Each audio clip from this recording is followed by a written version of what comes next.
Hi, my name is Jan. I am a writer based in Belfast, and I wanted to tell you a little bit today about one of my favourite things in the whole world. I don't know if you're like me, but I really love to get nice things in the post. And so a few years ago, I started a wee project writing a tiny little story every day on the back of a postcard. I was really lucky because just after that, a little company called the Emma Press published them in a little book. So this is my first collection of postcard stories, but I didn't stop there. I kept writing, and I now have about 800 of them.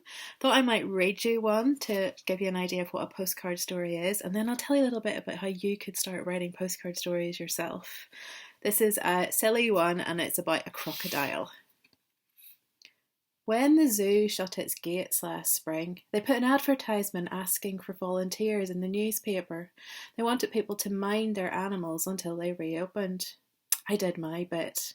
I said I could take something small and low maintenance. My house was tiny. I was getting old. I couldn't be doing with a giraffe or anything too active. I was expecting them to lend me a chicken. Instead, they gave me a baby crocodile.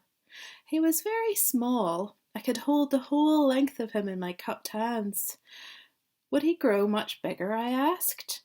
The zookeeper assured me that he was a miniature variety, and even as an adult would grow no bigger than a house cat. The zookeeper lied. Clive, as I came to call him, soon outgrew the margarine tub I'd placed him in, then the mop bucket, and the sink, and by Easter he could barely fit in the paddling pool I kept for my grandkids. Now it's summer, and I haven't had a bath for 2 months. Clive lies curled up in the bottom of the tub, snip-snapping every time I go in to brush my teeth. Don't get me wrong, I love my crocodile. Mostly he's great company. He listened to me for hours while I'm lonely, and he rarely ever snaps back. Still, I can't wait for the zoo to reopen. It's so long since I last felt properly clean. I try and write a postcard story every day. It helps me to keep my imagination active because I'm always looking for ideas for things to write about.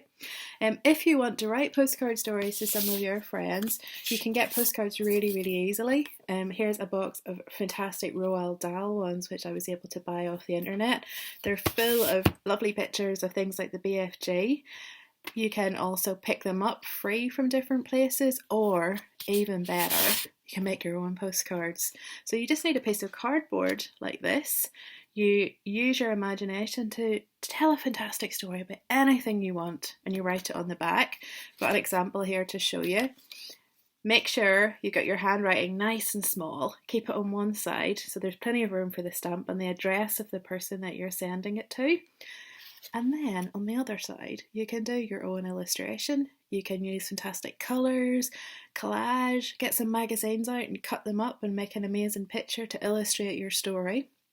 And then just pop it in the postbox to somebody who you want to cheer up. Maybe your gran or your grandpa, maybe a friend from school. You can even send them really far away. Some of my favourite postcard stories went all the way around the world, to my cousin in China, to some friends in New Zealand. And here's the sneaky thing that, we don't do this to get nice things back. But sometimes people send you things back in response. And I've had all sorts of things come through the mail since I started writing postcard stories. Pieces of art, stories, poems. Once I even got a pot of jam in the post. So I hope that gives you an idea for something to get going with. They don't have to be enormous. They can be really small little stories. You can even write a poem if you're really good at poetry. Just something to cheer somebody up and to pop it in the post and make them smile when the postman comes to their house.